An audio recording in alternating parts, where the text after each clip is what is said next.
Hey guys, and welcome back to the innsmouth case. Innsmouth case.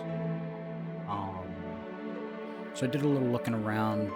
We found most of the areas, and there seems to be 24 endings, but I think I'm going to make this playthrough the last ending, unless it turns out to be super short, and then I'll do one more, and maybe revisit it sometime in the future. But let's continue. So this time we'll kiss her hand. You kiss a hand and waggle your eyebrows in the same manner you've seen so often in those classic movies. This woman moves in highest circles and is used to luxury. You can tell by the strong smell of caviar she gives off. If you play this right, you might even be able to increase the fee of this case. What now? Keep flirting. Nothing's quite as attractive as a heroic private investigator. Think to yourself, while at the same time secretly trying to remove a piece of spinach lodged between your teeth. What's a small lady like you doing in a disgusting office like this? This is your office? Delilah replies, bemused. Hold on. This is your office? Delilah replies, bemused. You smile and nod slowly. Damn, you should change the subject quickly. And now, we're broke. We can't afford to take her out for dinner. Pay her compliment. Lean forward and look deep into her eyes. You compliment her on her eyes. You lean forward. Your visitor looks at you expectantly. Ma'am, if you don't mind me saying, you have the most beguiling eyes I've ever had the fortune to look into. I can't get enough of them. Delilah absentmindedly touches her cheek, and a smile pulling around the corners of her mouth. Not bad. If you're going for the jugular, does that mean I can kill her? Let's find out. You get up and walk around the table without letting her out of your sight for a second. The woman looks at the door tentatively, then back at you. She touches a strand of her hair and tucks it behind her ear. You take a hand into yours and say suggestively, "True beauty." Imagine I charge her. Give me that extra 1,000, dame. For I ne'er saw true beauty till this night, you whisper into her ear. She giggles. Oh, you. What happens next is a different story, and we won't go into it here. You know what happened. After all, you were there. Oh yeah, just leave us out. The nitty-gritty. When you wake up in your bed the next day, your hair tousled, Delilah's gone. All that remains is an empty bottle of red wine, two open frozen pizzas, and a still warm video game console. Yeah, no, we don't do the nasty on the first day. No, still warm blanket. It was a dark and stormy night. The rain fell in torrents. On your bedside table, you find an envelope marked expenses and a photo of a strange-looking girl, along with a handwritten note explaining your mission. Delilah's little daughter has disappeared, and you're supposed to find her. An address for you to deliver her to is also cited. Nothing unusual here. Common case of a little girl running away from home, reading her first romance novel. Usually they hide at the edge of the forest or in the library. Should be an easy case.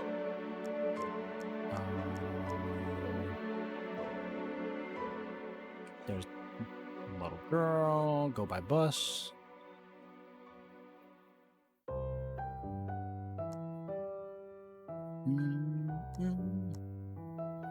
We usually talk to the cleaner, so let's just look on our own. Let the man eat his greasy food. Can't be that hard to find anyway. After several minutes, you find an overview map. The bus line to Innsmouth seems to be a bit out of the way, near the very last stop. To you, it looks like it's been improvised just in between some trash cans. Sure, where else? Where's this bus hiding? In between the polished greyhounds and travelers stowing their luggage, saying goodbye, and dropping tiredly to their seats, there's a kind of dumpster. A dumpster with windows and wheels? Oh, okay. We're back on the bus. Sneak past. We did that once before.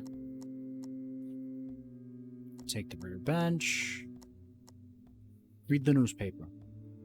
According to a faded sticker, the subscriber of the newspaper was a certain C.G. Jung.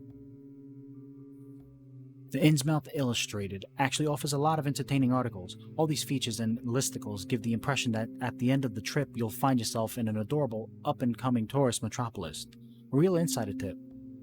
Well, let's keep reading. You decide to read every damn article in this paper.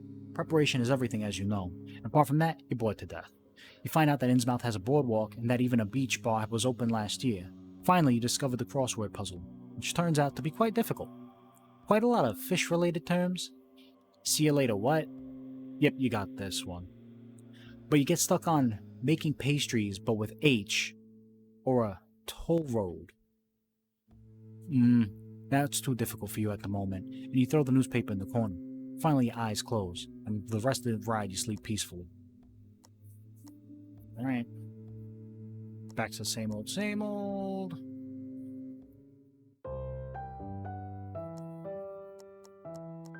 Alright. Muriel Poopin' Place is gonna come up. This time we're gonna ignore her. Alright. So we've been to the city center. I don't think we've been to the harbor yet, but we're gonna go straight to the Gilman. Maybe the teenagers that were hanging out there are gonna be there again. We can meet that witch again. You recognize its roof from afar, and after a long walk, it's now before you in full splendor, the Gilman Hotel. At least it's easy to see that it once must have been a gorgeous building. The hotel resembles an old English country estate, but in its present state. It would be suited as a setting for a very predictable film about teenagers and chainsaw killers. Wild and withered ivy has a firm grip on the walls and obscures the details of the richly decorated facade. Gallery of gargoyles, melted into unreal shapes by acidic rain and acidic pigeon droppings, lines the roof. The many window panes have been neglected for years. Only in a few places has small area been wiped clean in order to see outside. There are 2 cars in the parking lot. A vintage car with large rust spots and a large gray van. The kind of van you've always been warned about as a child.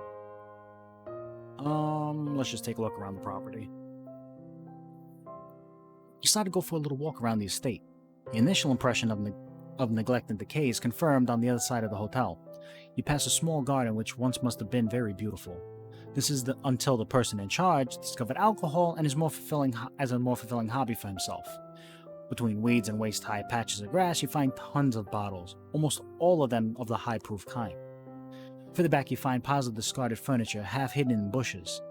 It seems as if they came from the hotel, and someone was simply too stingy and lazy to call the bulk waste collection. The furniture seems to have been lying here for some time, and rain has made the wood wet and moldy. The chairs and tables are smashed, and the mattress is tattered and full of brown rust stains. Without a doubt, it's tomato juice. Sure.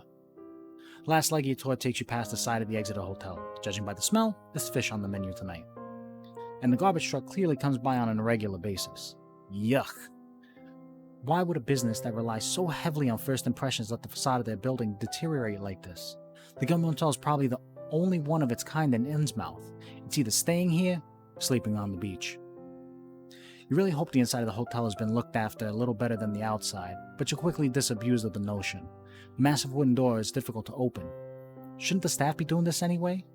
With the loud creaking sound from the hinges and an exhausting puffing and panting on your part, you manage to open the door and enter the lobby of the Gilman Hotel.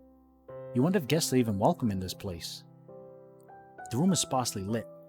There's an impressive chandeliers hanging from the ceiling, which, if working, would perhaps not quite give the grand hall back its original splendor, but at least convey more warmth. Your first steps tell you that there's rotten floorboards hiding under the thick carpet. The green wall paneling and wallpaper also appear rotten and musty. Sort of wet. Let's push forward.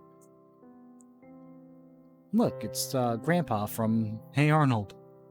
Except he's got some wicked sideburn/ears. Before you let yourself get distracted by the questionable interior design and the associated health issues, you walk purposefully towards the reception desk. A small greenish creature stands behind the counter. The loudly humming ceiling lamp above harshly illuminates his silhouette and gives his face hard edges. You can make out every individual speck of dust and dandruff on his dark green velvet collar and crooked shoulders. Maybe they should be dimming the lights after all. The figure smiles at you. Perhaps it's more of a grin? His face unsettles you. You lean forward at an angle to get a better look at him. The corners of his mouth reach all the way up to his dried ears. His smile looks like it's painted on. His beady eyes lie deep in the cavity of his skull and seem to stare in opposite directions. Has he even blinked yet? And on top of all of it, he smells funny. How may I help you? You startle and take a step back. Welcome to the Gilman Hotel.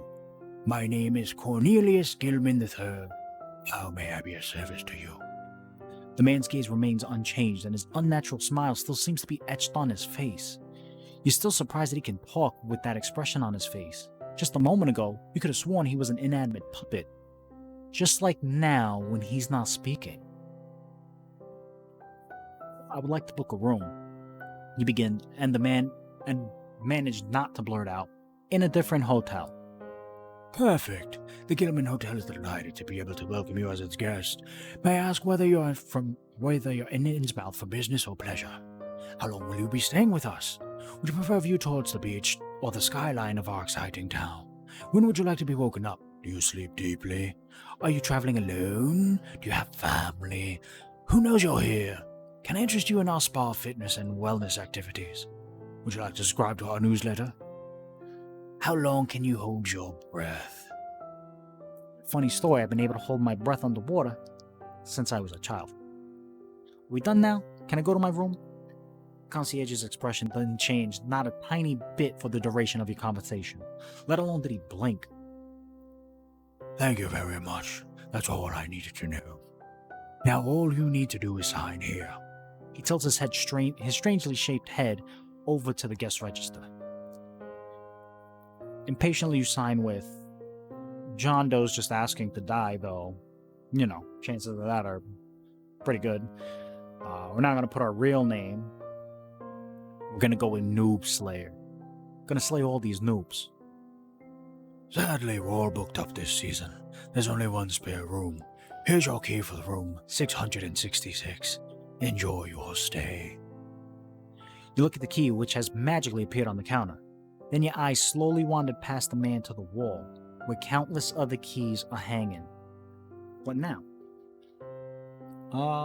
Let's see about that wellness session. This wellness offer. Caligula! The concierge offers helpfully. Naturally. Today must be your lucky day. Today's program starts in... He lifts his arm without actually looking at the gold watch on his wrist. 5 minutes. Would you like to reserve a spot? Reserve? Take a moment to turn on your own axis and let the fundamentally emptiness of the hotel sink in. Definitely.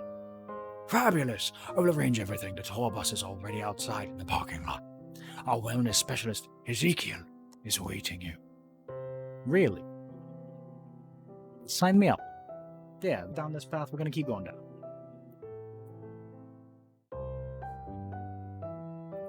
Concierge was right. In the parking lot, there's a little rusty bus that could hold up to 30 people. In irregular intervals, the bus coughs out puffs of black smoke. From a distance, it looks as if the car is only held together by dirt and rust. You assume that at some point this bus did have color. Way back when the earth was young and the old gods reigned supreme. Don't bring the old gods into this, man. They listening. We got hand tentacled by one of them. The windows are dirty and steamed up from the inside. You can make out a few silhouettes in the bus, but it's definitely nowhere near half full. This is going to be a very exclusive wellness program. A man with a strangely deformed face leans against the open door to the bus. He smokes a cigar. A photo of him could be printed on the cigarette packets as a warning to keep people from smoking. Rude. He's wearing a green shirt which has a squiggly G embroidered on the left breast pocket. As you look him up and down, he blows out smoke. It's just as black as what's coming out of the exhaust pipe. This must be the wellness expert, Ezekiel. Good afternoon. Oh, good afternoon, you greet him. Is this the wellness program Caligula? Why is it called Caligula anyway? The man nods and answers without taking the cigar out of his mouth. Yup. He nods towards the open door. Well, at least he's unambiguous. The stairs leading up to the bus wobble with every step. Inside the bus, there are 5 couples of all ages.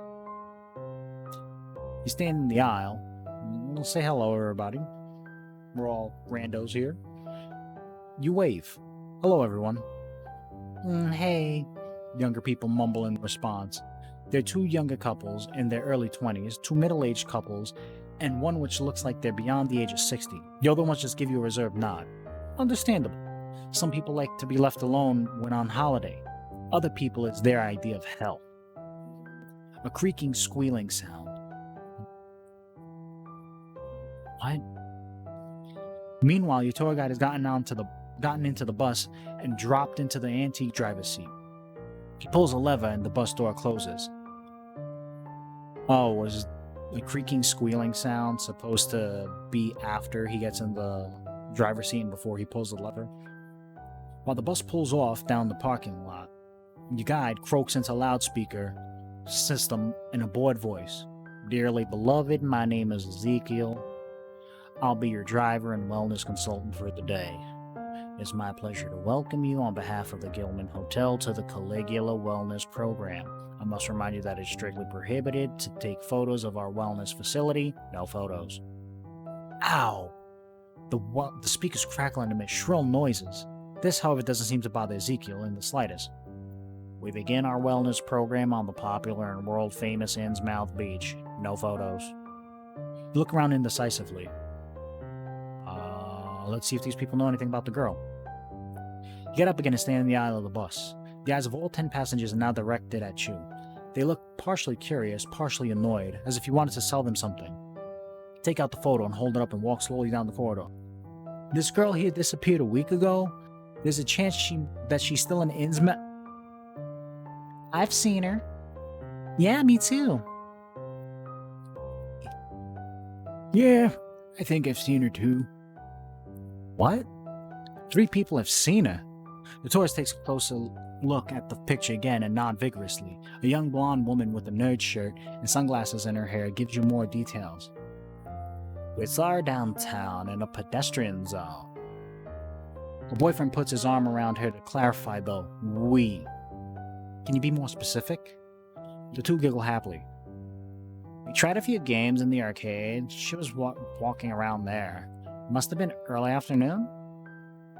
She spent most of her time where the mean games are. Mean games? You don't quite know what she means by that. Well, you know. Her boyfriend interferes. Shooty, shooty, kill, kill, mean. You decide to educate them. Today's computer games are an exciting new medium. I could give you several titles that put even expensive blockbuster movies to shame. You're correct, your passengers. Empty stares. The two stare at you uncomprehendingly for a few seconds. Then the young woman has an idea on how to get this conversation going again. What? You keep trying. Don't give up. Well, actually, disregarding some of the simpler first-person shooters, which still impress with their design and level structure, most games these days focus on entertaining storytelling. Wouldn't you like to be the main character in a 20-hour adventure, making key decisions for yourself? Really calling the shots? Oh, honey, look, more boats. With fake enthusiasm, look out the window and ignore you completely. Well, at least you try. Clear your throat and get back to the matter at hand. How do I find the arcades? When you stand in the town square with the big creepy fountain, you'll be able to see a shopping center. The woman explains and makes somewhat unclear gestures. You have to walk down the street, and at the very end, you'll see the archway. There are lights on it and everything. It's done up retro style. So the arcade seemed to be Tabitha's favorite place. Good to know. Too bad we already did that on our first run through. You decide to make this the best of the this forced break and stay in your seat. Outside, sad old buildings pass you by, then a cemetery, and a repetitive chain of small fish tackling shops, markets, and houses with drawn curtains. On your left, you see houses. It sounds through the PA system. On your right, you can see more houses. For a few minutes, the bus driver drives through some narrow, winding alleys. Increasingly, the simple houses give way to bigger warehouses. The distant cries of seagulls suggest that you're approaching the harbor. The bus finally turns onto a road that runs parallel to the quay wall. The other tourists start cackling excitedly as they spot the fishing boats and smaller boats in the harbor basin. Yes, I call it a quay instead of a quay. Don't know why? Just do. On your right, you can see the sea. Let's look at the houses. Maybe something's hiding. You pointedly sit down at the side of the bus facing away from the harbor. You have always been someone who swims against the current for no particular reason. Houses. Well. Admittedly, as with the town center, you find it remarkable that these buildings are not collapsing in on themselves. As far as the eye can see, only rotten warehouses, narrow apartment buildings, and shipyards. Now and then, your heart skips a beat when a pair of creepy pop eyes peek out from behind twitching curtains. Those Popeyes? Has your throat been dry this whole time? The bus leaves the paved road and goes down a narrow gravel path that leads directly to the beach. A faded sign shows the way to the Innsmouth Beach Bar, which is actually just a wooden hut surrounded by mostly empty deck chairs. With a jolt, the bus stops suddenly. You come to the end of the gravel road. Final destination. Everybody disembark now. Oh, accidentally pressed X. One after another, your travel group gets out of the bus, and in the meantime, your wellness expert has lit up another cigar. The Gilman Wellness Program is best enjoyed in our Caligula feel-good bathrobes, which are available in our beach cabins. Strict dress code for hygiene reasons. He gestures limply to some crooked wooden huts flanking the path to the sandy beach. In our beach cabins, you'll find everything you need. You can lock up your clothes there. Oh, how lovely of you, cooed the tourist. They really spoil you here. Maybe these people have completely lost their marbles. What the hell? Why didn't anyone tell you that you're supposed to get undressed here? And now they want you to lock up your belongings in a shack that looks suspiciously like an outhouse? You ask why you're supposed to change your clothes. Wait. One bathrobe drop in moment. What's going on? Why are we supposed to get changed? Are we going into the water? A murmur spreads amongst the tourist couples. That's right. It's September after all. Wanted to get a beach body before. Ezekiel raises his hand soothingly. How stupid of me, he says in a bored voice. He digs a crumpled little piece of paper out of his back pocket and begins to read it out loud. I mean, I don't think you have to put bored voice anymore. Kind of there. The Caligula Wellness Program consists of a therapy series of treatments based on sea therapy. Oh, whispers the tourist. I've heard about that. An authentic wellness spa, the participants will be exposed to a treatment of various care products such as sea salt, seawater, and algae. To avoid soiling your clothes, we recommend the use of bathrobes provided. As soon as everybody's ready, we'll head to the spa. With infinite patience, Ezekiel folds the piece of paper back together and stows it in his pocket. This explanation seems to have pleased the tourist. Excitedly, they whisper to one another and approach the changing rooms. You go into a cabin. What the heck.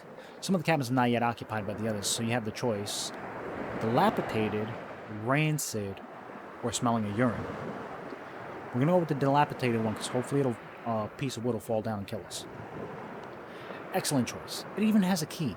In the small hut, there isn't even enough room to stretch out your arms. A simple nail was driven into the wall at eye level and serves as a hook for the bathrobe. As you take off your coat, you notice some deep scratches that run across 3 of the wooden planks. You don't recall Ezekiel mentioning any wild bears. You actually managed to get undressed without smashing the nail into your eye. You've stripped naked in tighter and more uncomfortable places. That's a story for another day. Like earlier today? And if you think gash marks are as deep as a bear claw running through it, why would you stay? I would scream. You fold your shoes and clothes into a neat pile. That bathrobe may be a few sizes too big for you, but that doesn't bother you much. You lock your cabin from the outside and store the small key in your breast pocket. You're ready. Ready for wellness. Ezekiel shuffles in front of your wellness group. The little group is now walking the last stretch across the beach. The sight in front of you is hardly a postcard motif. Are there even postcards from Innsmouth? A rough wind lets the even rougher bathrobe whip against your skin. Dark clouds now come up on the horizon. You notice how all the colors of the sea, the beach, and the people seem to be swallowed up by the strange light conditions here. Oh. Jesus. I accidentally pressed circle and it skipped everything. Voila. You, what the hell? What the hell, you blurt out? No doubt for the last time, not for the last time today. Curiously, the heads of your fellow travelers turn toward you, obviously asking themselves the same question. They probably just lack the ability to express themselves as directly as you can. Ezekiel shrugs. Call this a wellness spot? All heads now turn to Ezekiel. He's not impressed with your truculent behavior and simply replies, "Yes." I hope I said that right, truculent.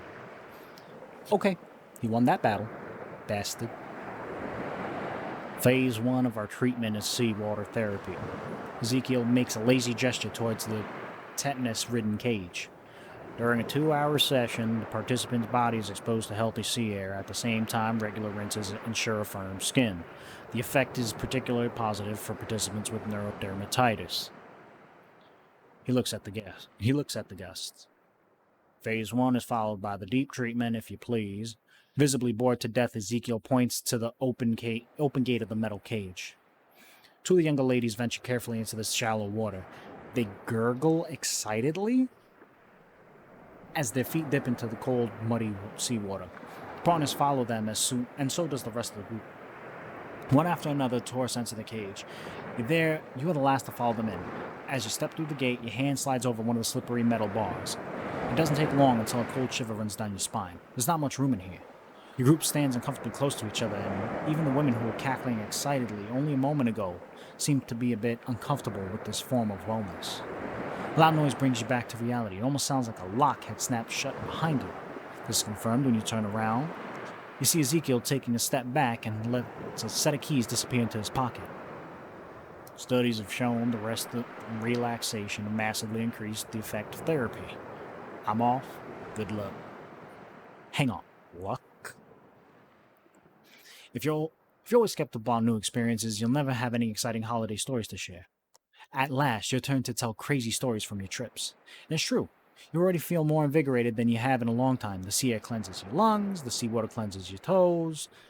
The whole sky is now covered by gray clouds. Seagulls circle on the horizon as if weightless. You cherish the moment. Pass the time with some meditation. Let's find our inner peace. Inner peace has never been your strength, but now's probably a good time to stop. Time passes. Time's agonizingly slow. At others in a flash. First half hour, the tourists still make small talk, but even the encouraging words and stories become less and less frequent. It's almost nightfall. The sun is about to disappear behind the roofs of the town. The light of the sun drains away, and with it, any residual heat. The only constant is the sound of waves and the steady rise of the sea level. By now, the water reaches up to your knees. Two young women from your group seem increasingly concerned. I must say, I'm getting really cold. How much longer is this going to take? You decide to ignore the group. Actually, should we calm them down? Nah, we're still finding our center. These idiots have excluded you from the very beginning. Have they? Serves them right if they drive each other crazy now. Anyway, the two women belong on a cruise ship rather than the East Coast. Why would you complain about the cold in this place? Time to ignore these idiots. What a harsh leap. Another hour passes. Without actually saying it out loud, your group has given up hope that Ezekiel might return. Their tired faces and shivering sunken features let you know all you need to. The men make several more attempts to break the lock, or the bars. But even though the metal bars look old and rusty, without a tool there's no chance. In the end, their attempts only lead to more despair. You look at the sea. See if Dagon's creeping up to get another round of head tentacle. You look out to sea through the metal bars, but you're not quite sure what you're actually looking for. The light of the moon illuminates the night almost as if you're standing under a street lamp, on a stage, in the limelight. The sea level has continued to rise. The water reaches your hips now, and the waves come and go. Hopefully you don't get a crab in the bum. The horizon is infinite blackness. You remember the lighthouse and start to wonder if it has ceased operation. Another man-made source of light would be a small comfort in the freezing cold night, but there's nothing here. What was that? The elderly lady suddenly shrieks. She tears your group out of its communal experience of self-pity and shivering. What do you mean? Her husband gives her a reassuring hug. There is something out there. Trembling, she points in the direction of the open ocean. The group shifts its position to that side of the cage. Curiously, they press themselves against the grid to get a glimpse of the something.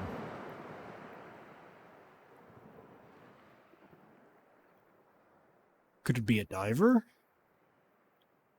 Someone from the Coast Guard? I saw something, but it wasn't human, She screams. It was big and had huge eyes and claws and teeth, sharp teeth. The group exchanges glances. One by one, they step back from the bars. The short-lived hope of finally being rescued from the cage is given way to something else. Honey, Her husband mumbles and gently strokes her cheek. But the gesture does not help to appease the woman. She abruptly pushes him away as far as the narrow cage allows. it was there and then it was gone. The woman seems to you to be... sometimes the wording. Resolute. Maybe her mind was playing tricks on her. What if she saw a shark? Or a... damn, you really should have paid more attention to this underwater documentary. Still searching the horizon. Ah! The younger couple screams in unison. Panicked, they press themselves against the bars, then against each other, then against the rest of the group. Their eyes are searching the water. There was something slimy on my leg, the woman squeaks in a trembling voice. On my ankle. Oh. On my ankle, her boyfriend adds. His voice is unusually high-pitched. Maybe it was a small fish. They swim in shallow water, too. The elderly man says in order to calm the group again. If anything, I'm rather surprised we haven't had a visitor before. You admire him for his efforts to lift the mood, but no one pays him any attention. Eek! Ah! What was that? Several people in the cage shout. Was it a shoal of fish swimming around your legs? There! Something slippery wraps around your ankles. You try to grab it. Despite the relatively high level of the sea and the waves, you attempt to try to catch the slippery thing, something that is winding itself around your feet. Your head dives into the cold water, something you could certainly have done without. You grope blindly in the water until your fingers touch something smooth, which then disappears in a flash. Oh, Murky's been hitting the gym. Oh my God, look. Something is pressing against the cage from the outside. And indeed, as the woman said earlier, it's not human. It's a sea creature that could be straight out of a 1950s horror movie. The scaly creature, however, is not a man in a fish costume. It is much too lifelike and big for that. It must be at least 6'6", maybe more. The body is bent forwards and its mighty arms and claw-like hands are wrapped around two bars of the cage. The head emerges directly from a thick bull's neck and his huge, swollen eyes and a broad mouth whose long teeth sprout past the lips. The head of this thing looks like a goddamn fish, of the kind that are said to live miles below sea level in deep trenches. This is what I've been looking for. The only saving grace is that the fact that the weak moonlight leaves some part of its body in uncertainty. The group has quickly moved to the other side of the cage. The gaze of that thing wanders over worried faces. His throat gives off a sinister rumble. Look at him, he's dancing. You try to communicate with the creature. I doubt screaming is gonna... We've been screaming the entire time and it hasn't been... shoot off. The creature's focused on the rest of the group. It looks at the couples that have huddled together anxiously. You clear your throat. The fish creature turns its massive head in your direction. Do you understand me? You ask out loud with clear words. Nothing. No reaction. You begin to wonder if there's anything at all going beyond those big eyes and how big the brain might be, with which this mighty creature was blessed. The creature blinks. Two skin flaps shut vertically over the eyes. It's an unnatural sight that sends another shiver down your spine. What a jerk. The creature pushes itself off the cage and dives into the next wave. It's gone. God, you're such a tit, hisses one of the young ladies. But who means well, the elderly man says. Okay, fine. Maybe he's not that bad. Maybe you should have asked for his name, or the name of anyone here, but that ship has probably sailed. A sound tears you away from those important thoughts. A short, quick splash. Wendy! Screams one of those who stood in the far corner of the cage. She's gone! You approach the others to get a better idea of what happened. She was standing next to me, then she simply sank under. Something pulled her into the water. That's impossible. How would... The tourist's conversation is interrupted. Wendy emerges from the water, on the other side of the cage. Irritated, she rubs water from her eyes. She takes a few steps and lets herself be moved forward by a light wave until she notices all of you. She spins around. What? How did that... What was... She stops. In her wet bathrobe, she now stands shivering in the water. Alone.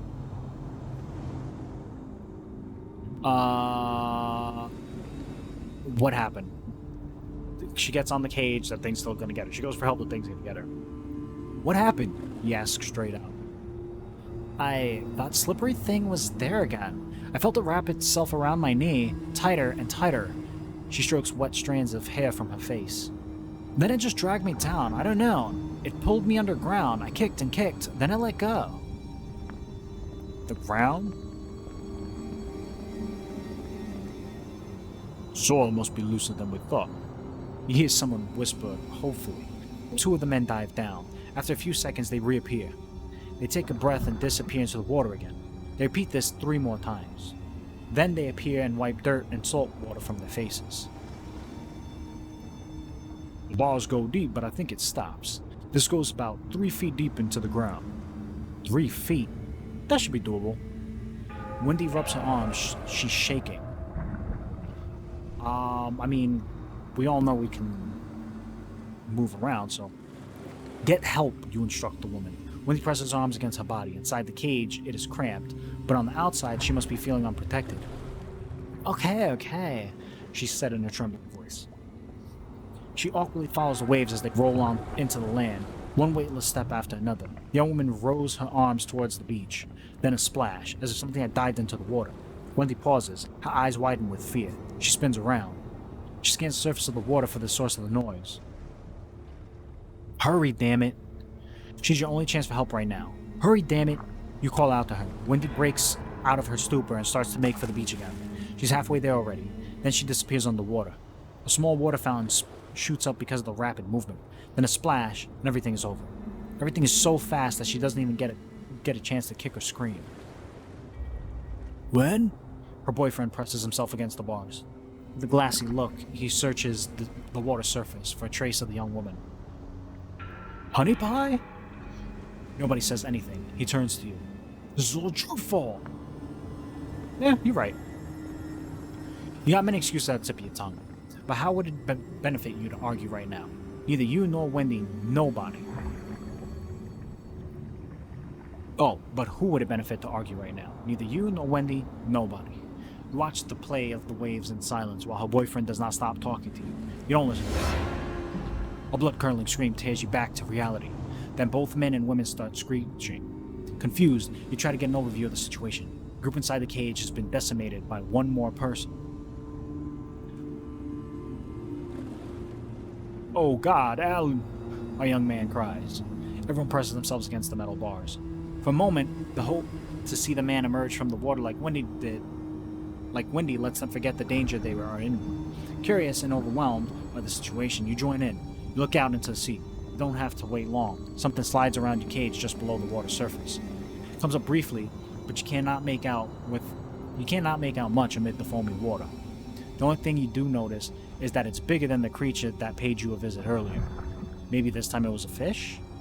You never thought that one day you'd long for a shark.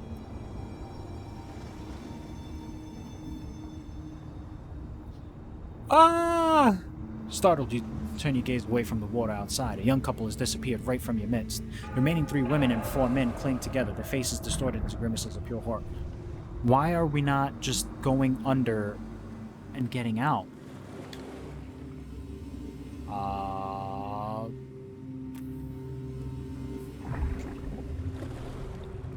It seems to be grabbing couples, so let's stay split apart.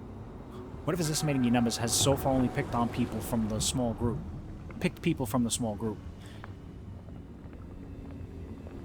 Your best chance, you conclude, is to keep your distance. This can't be happening. Oh, this can't be happening, the elder lady mumbles while her husband cradles her in his arms. You watch helplessly as another woman is pulled underwater and her boyfriend who is clinging to her is dragged down along with her. The dozen people have shrunk by about half. You realize you have to act now. Your heart is pounding.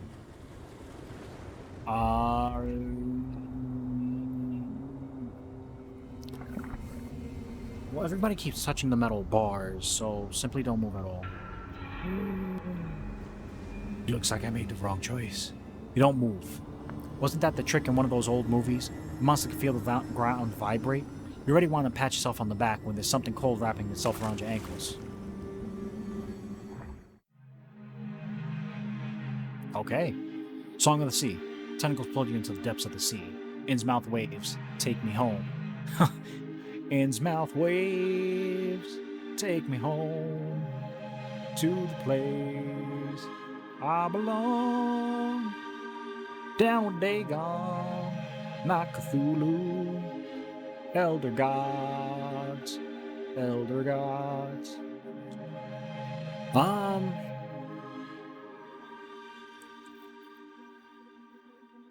I guess I'll do one more playthrough. I'll do a rerun with the rerun of the first playthrough, but this time try and listen to Tabitha earlier on. Maybe we can get a different outcome. Maybe get that gold hook to be used for something, but thanks so much for watching.